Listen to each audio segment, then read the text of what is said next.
So I've been wanting to do a video on Metasploit routing for a while,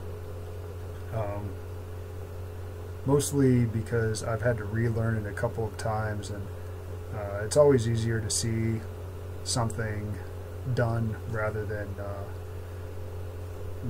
parse through a bunch of blogs and relearn it over and over again. So I'm making this video as much for myself as anybody else that is interested, but I tried to make notes and make it as clear as possible, so not only will it be very easy for me to just come back and learn this, but hopefully anybody else that doesn't use tunnels very often but wants to. So this is kind of the con op that I'm going to try and pull off here. So we have a Kali box sitting here at .100, and that's this guy on the side. And we're going to exploit this Metasploitable, and we're going to pretend that's kind of in a DMZ area. And then we have a Windows XP box, also obviously highly exploitable, and that's down here in the corner. So the idea is that this is some network separation of some kind, but this Windows box is going to be able to call out. So we're just going to use a real simple route add right now, and then in a future video I'm going to do a full SSH tunnel. So instead of the payload calling back, it's going to shoot back up through the Metasploitable box and then back out. But right now, a lot of users can call out through the firewall just fine. So this isn't an unrealistic scenario, even with this simple route add command. So I'll get going on this and come back to this drawing as we progress.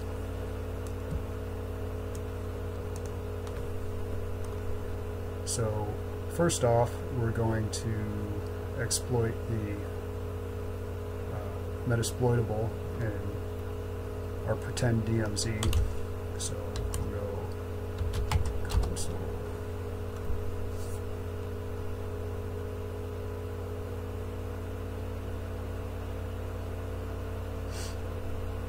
This is just we're just going to do Tomcat. I already know it's on there, and I already know that it has default credentials, so we're just going to do that for sake of getting to the tunneling.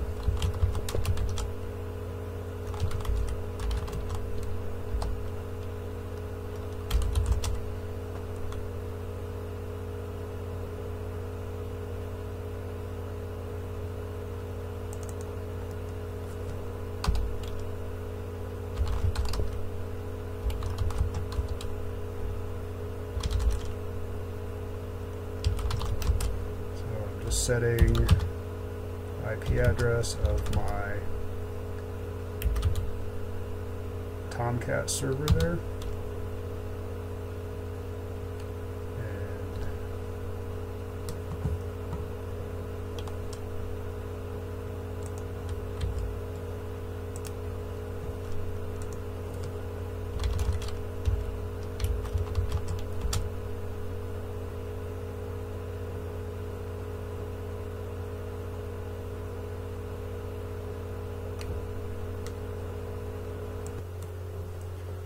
and we're going to set payload to an interpreter payload.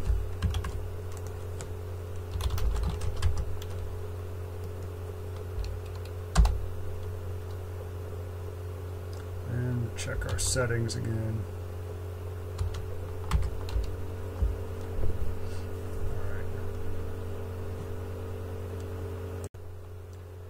And we still need to add our local host. So this is what is going to receive the callback once the our Tomcat server sitting in the DMZ is exploited.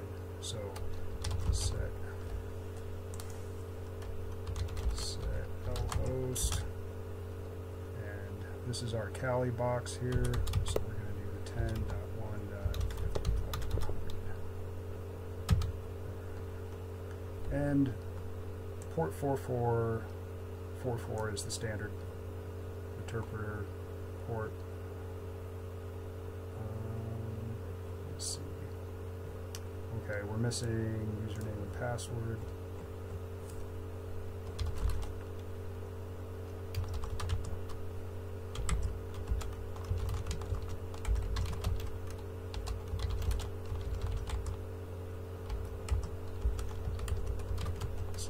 Default creds that somebody in our scenario forgot to change.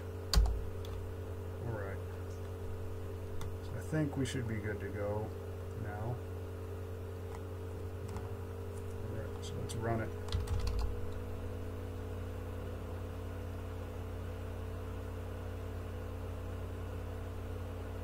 Oh, like a champ.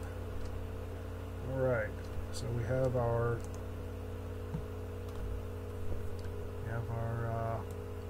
shell.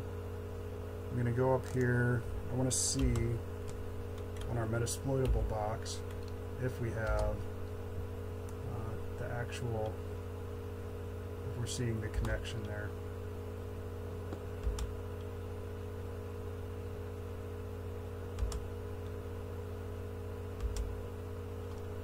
I must have missed it here.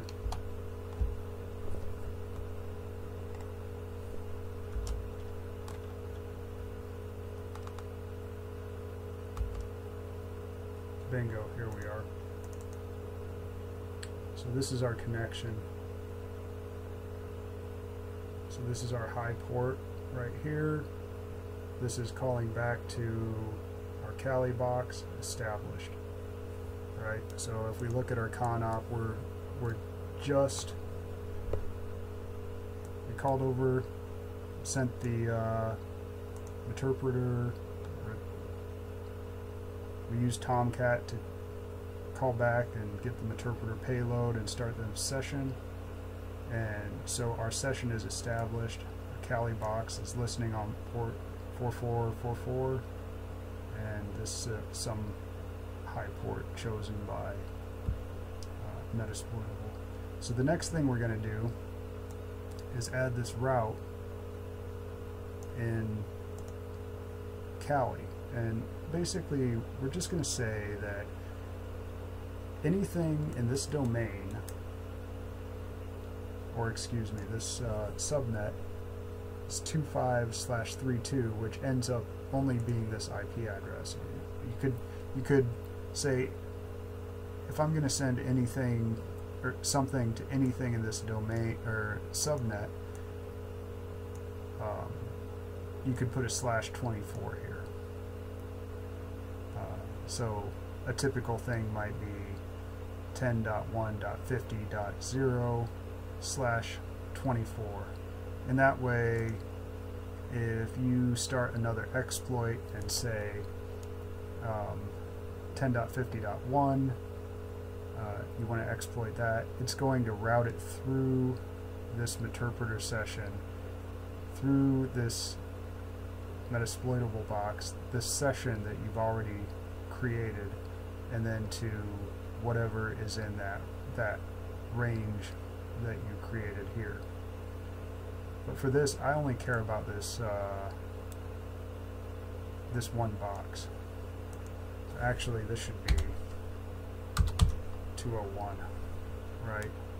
I only care about this one IP address right here.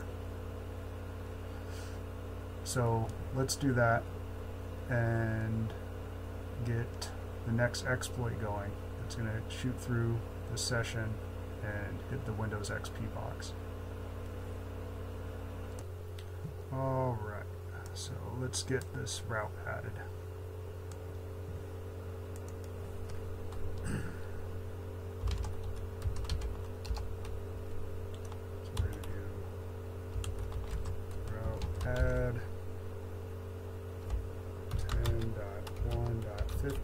.201 and /32. So we're only going to route things that are going towards this address.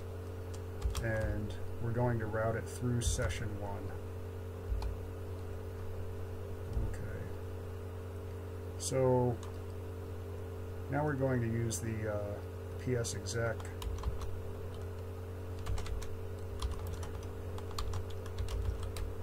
SMB exploit.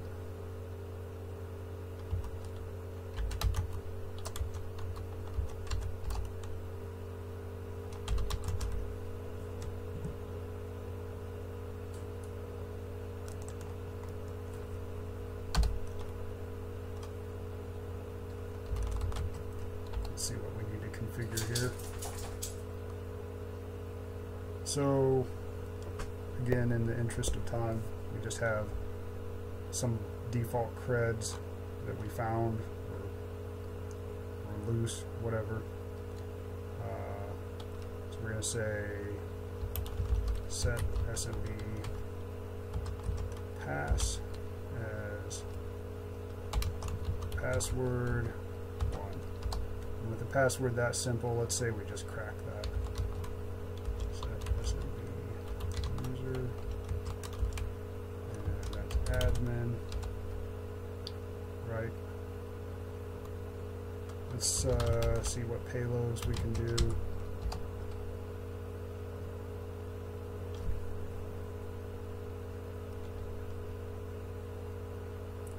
So we need to pick, since this is Windows XP, we need to pick a something old.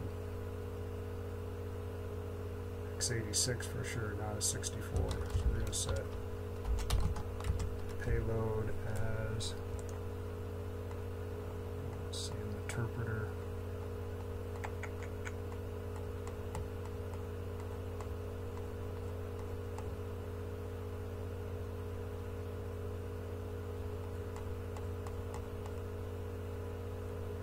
Alright, Windows interpreter, first TCP.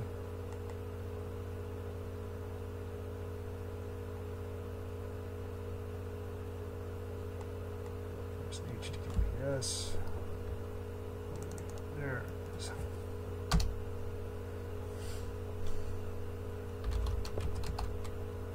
Okay, so we're still calling back to our Kali box, right? Because with the reverse TCP payload, it's going to call out from the Windows XP and then, you know, bypass that firewall. So typically users can call out through the firewall, but you know, whoever's on the other side can't call in. So that's what we're replicating here.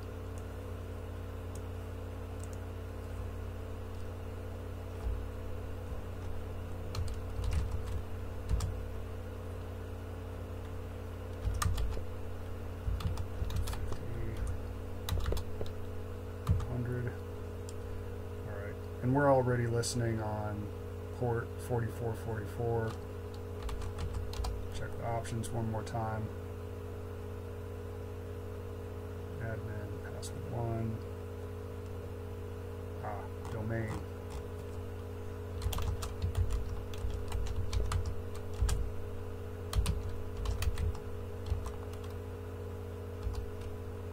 All right, let's run it. It might help if I put in our target.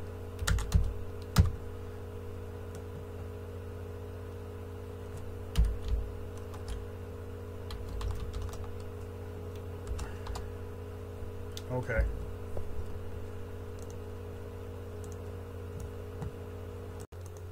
So what's going to be interesting here is that in our Windows XP, we're going to see the .25 address come up, because this .25, our Tomcat server, our Metasploitable server here, is going to route our SMB exploit to our XP. And then once that exploit takes hold, the payload's going to run, and then it's going to call out to our Kali box. So you're going to see a bunch of .25 addresses, and then you'll see it XP starting to communicate with our Kali box, which is .100. So let's run this and watch that happen. Right, so here's the SMB starting to negotiate, right? So this is our 25 box right here. And you can see that running, all this SMB stuff.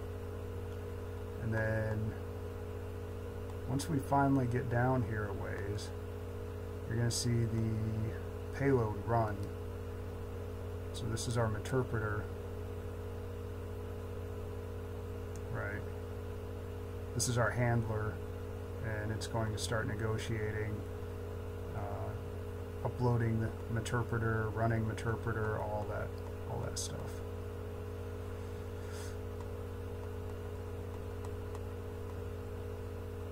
All right, and we have our shell.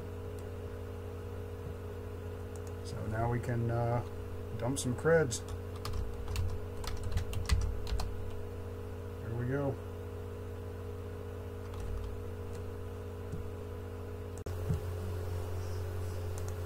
So these creds are all from the Windows host. There's our admin user that we had the creds for, but now we could chuck this into a hash cracker and go from there. So just to recap, we started out on our Kali box at .100. We exploited Tomcat with their default creds. Started up an interpreter session, added a route to say whatever we put here, route through this session. So this is where we put that session number. In our case it was 1, so everything's routing through there. Then we started up that SMB exploit. We said, okay, I want you to hit this address. Well, it's a 201 address, so that matches this route. So route that SMB PSExec through Metasploitable, and it hit Windows. Said, okay, call back. Hit this handler. We actually used the same port that was open and listening. And so it started up another session here. So our XP called out, made it past the firewall, and said, hey, send me whatever you got, and we sent him an interpreter payload and started that new session. So the next video I want to do, basically what we're going to have is instead of coming back to here, what we're going to do is something like this, where we're not going to go back straight through to the Kali box. We're going to route back through Metasploitable, and then that's going to handle this our second interpreter session and shoot it back to Kali. And that's in case that there's no way that this host right here can just go through the firewall any way that they want. So we have to establish a route through Metasploitable. But I'll do that in another video.